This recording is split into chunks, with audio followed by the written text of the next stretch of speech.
Bonjour à toutes, bonjour à tous et merci de votre présence. Nous sommes ravis de vous accueillir ce dimanche matin sur le plateau de Sagesse Bouddhiste pour vous présenter un documentaire qui nous entraîne sur les traces de la pagode Kutodao au nord du Myanmar, l'ancienne Birmanie, dans la ville de Mandalay. Si cette ancienne capitale royale abrite plus de 1000 pagodes, l'une d'entre elles est particulièrement connue dans le monde entier car elle abrite le plus grand livre du monde à ciel ouvert.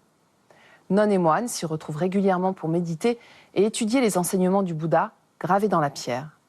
Découvrons sans plus attendre ce rare documentaire de Nina Barbier. Au nord du Myanmar, anciennement appelée Birmanie, la ville de Mandalay se déploie le long du fleuve Irrawaddy. Les dômes dorés des pagodes scintillent au soleil, donnant un air sacré à l'ancienne capitale royale, connue pour son jade réputé. Parmi les 1000 pagodes de Mandalay, l'une d'entre elles est célèbre dans le monde entier, car elle abrite le plus grand livre du monde à ciel ouvert.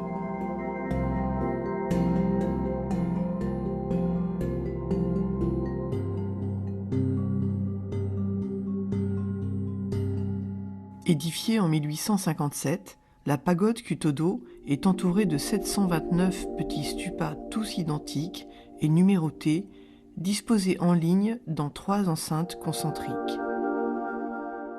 Chaque stupa abrite une stèle en marbre où sont gravés de chaque côté les suttas du Tipitaka, un des textes fondateurs de la tradition bouddhique du Theravada.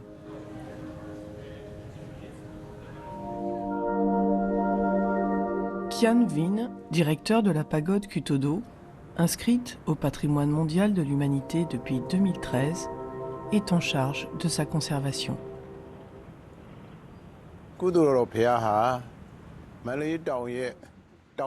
La pagode Kutodo est située dans la partie sud de Mandalay Hill. Elle a été construite en 1875. C'est un monument religieux du roi Mindon, désireux de réaliser une grande œuvre. La pagode remonte à plus de 150 ans. À l'intérieur du complexe de la pagode se trouvent 729 petits stupas identiques. Chacun d'eux abrite une dalle de marbre sur la surface de laquelle est inscrite un paragraphe du Tipitaka, le canon bouddhique en langue pali. C'est le texte fondateur de la tradition Theravada. Il représente la totalité des enseignements que le Bouddha nous a transmis. Rédigé en pali, langue originelle de la tradition Theravada, le nom Tipitaka signifie les 3 corbeilles. Il désigne les 3 parties distinctes du texte, rassemblées dans 16 volumes qui forment l'ensemble des textes fondateurs du Theravada. L'origine du Tipitaka remonte au 1er siècle avant Jésus-Christ et comporte de nombreux commentaires. Ce texte est le support d'étude essentiel pour les nonnes et les moines de cette tradition.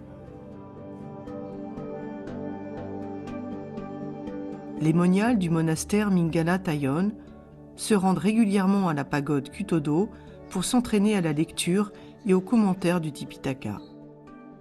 La lecture requiert de la persévérance et il faut des années aux moines et nonnes avant de maîtriser le pali, langue ancestrale venue d'Inde, comme le sanskrit.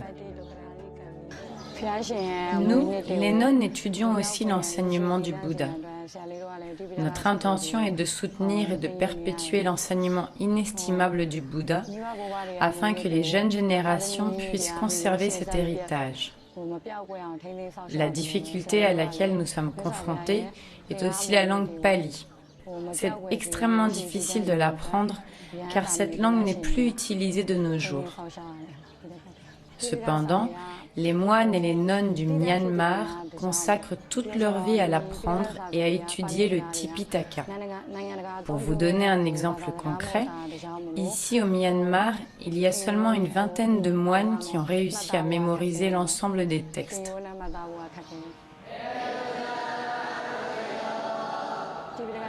Tipitaka signifie les 3 corbeilles, ce qui désigne les 3 enseignements du Bouddha qui sont le Vinaya, le Sutta et l'Abhidhamma.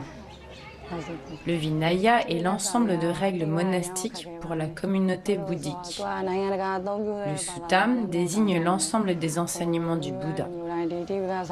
Toutes les directives du Suttam Tipitaka doivent être suivies et pratiquées strictement. L'Abhidhamma désigne les enseignements sublimes, car ils sont uniques et plus profonds spirituellement que le Vinaya et le Sutta.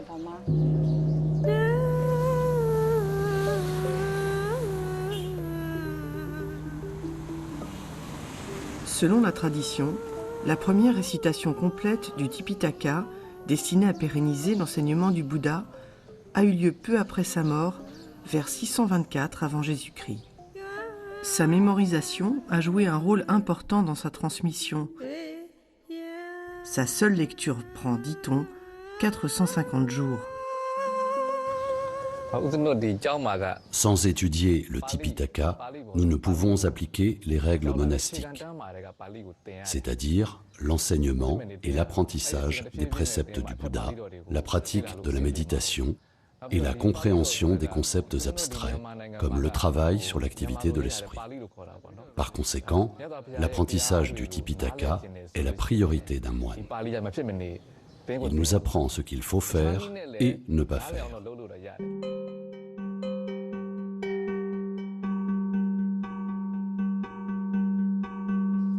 Lors du deuxième et troisième concile bouddhique, les enseignements du Bouddha n'étaient transmis que par la récitation orale.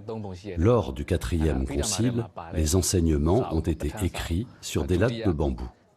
Enfin, lors du cinquième concile bouddhique sous l'autorité du roi Mindon, il a été décidé d'inscrire les enseignements sur des dalles de pierre. C'est pour cela que la pagode Kuto-do est unique. Elle est mondialement connue. Je viens ici de temps en temps. Nous venons rendre hommage à la pagode et admirer les dalles de pierre. Nous aimons voir le Tipitaka de la pagode et nous pensons que nous accumulons des mérites en venant ici.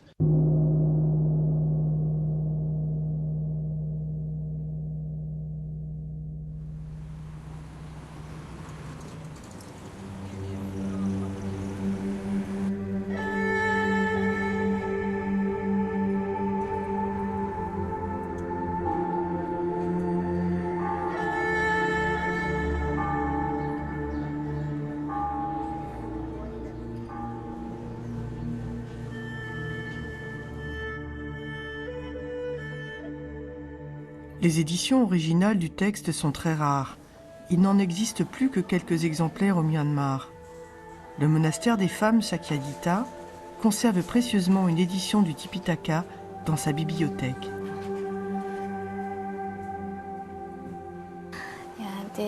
Ce livre, très ancien, s'appelle le Tipitaka.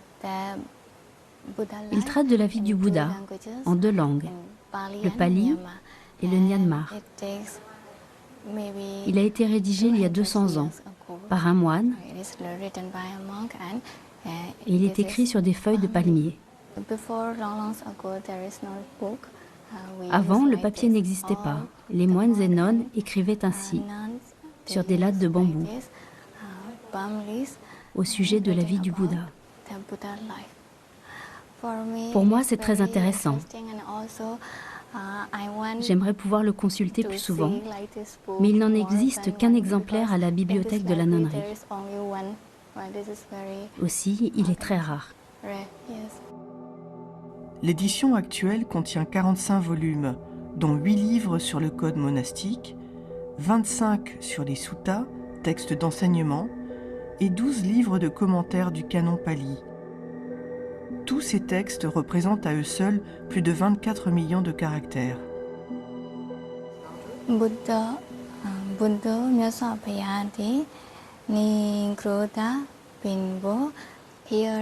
Ici, c'est écrit en pali, et là, en birman. Le moine a écrit alternativement dans les deux langues. Cela a dû lui prendre beaucoup de temps pour recopier ce Tipitaka, probablement des années. Seuls les bhikkhunis, nonnes diplômées comme Kalyananani, sont autorisés à consulter le livre sacré.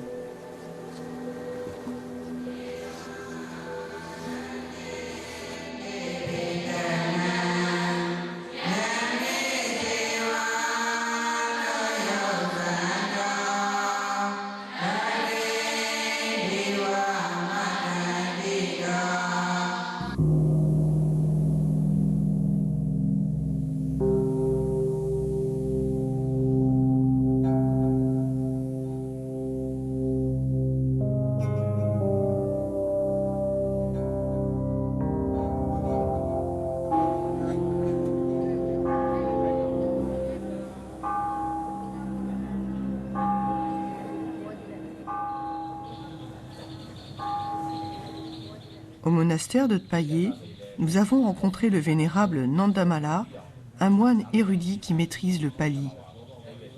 Lorsqu'il était novice, il se souvient que son maître connaissait le texte par cœur et que sa récitation pouvait prendre une année entière. En 1956, un moine érudit birman du nom de Mingun Sayadaw possédait une mémoire photographique des enseignements du Bouddha.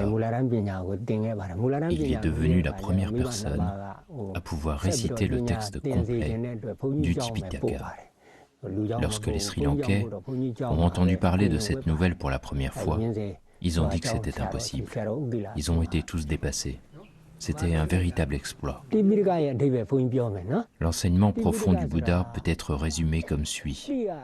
Abandonner tout ce qui est immoral, ce que l'on ne doit pas faire. Pratiquer uniquement ce qui est moral. Pour ce faire, il est nécessaire de contrôler ses propres pensées et son propre esprit. Telle est la doctrine des Bouddhas. Afin d'avoir une existence éthique, il faut vivre de manière pure. Sinon, notre existence serait immorale. La paix vient de l'intérieur. C'est pourquoi, pendant les 20 premières années de son éveil, le Bouddha avait enseigné ces 3 principes fondamentaux comme règle pour la communauté monastique.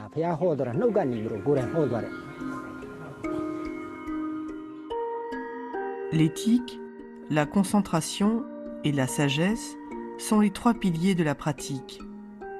Les préceptes du code éthique sont non seulement les actes à éviter, mais les actes vertueux à accomplir afin d'atteindre la prajna, la sagesse primordiale.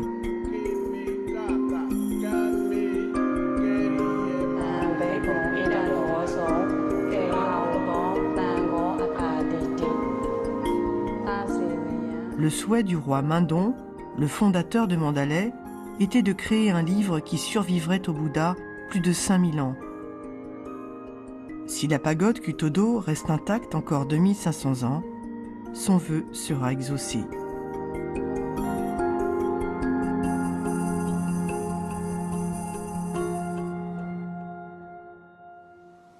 Et pour poursuivre ce beau voyage, voici 2 ouvrages que nous vous proposons.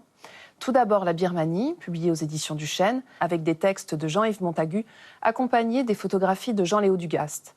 Tout au long de la vallée de l'Irrawaddy, on rencontre une société multiethnique, ouverte et souriante. C'est en parcourant cet axe que l'on découvre l'histoire du peuple birman, en visitant tour à tour Ranggood et Mandalay, les villes aux 1000 pagodes et la plaine de Pagan, couverte d'innombrables temples et stupas. Ainsi que Lumière du Bouddha, aux éditions de l'Audi, avec des textes d'Olivier Germain-Thomas, illustrés par les magnifiques photographies de Christophe Boisvieux. Ce livre propose un voyage vagabond et amoureux à travers les différentes cultures que le bouddhisme a marquées de son empreinte, l'Inde, le sud-est asiatique, la Chine, la Corée, le Japon et la sphère tibétaine. C'est la fin de cette émission. Vous pouvez la revoir pendant 1 mois sur France TV. Nous vous souhaitons une très, très belle journée.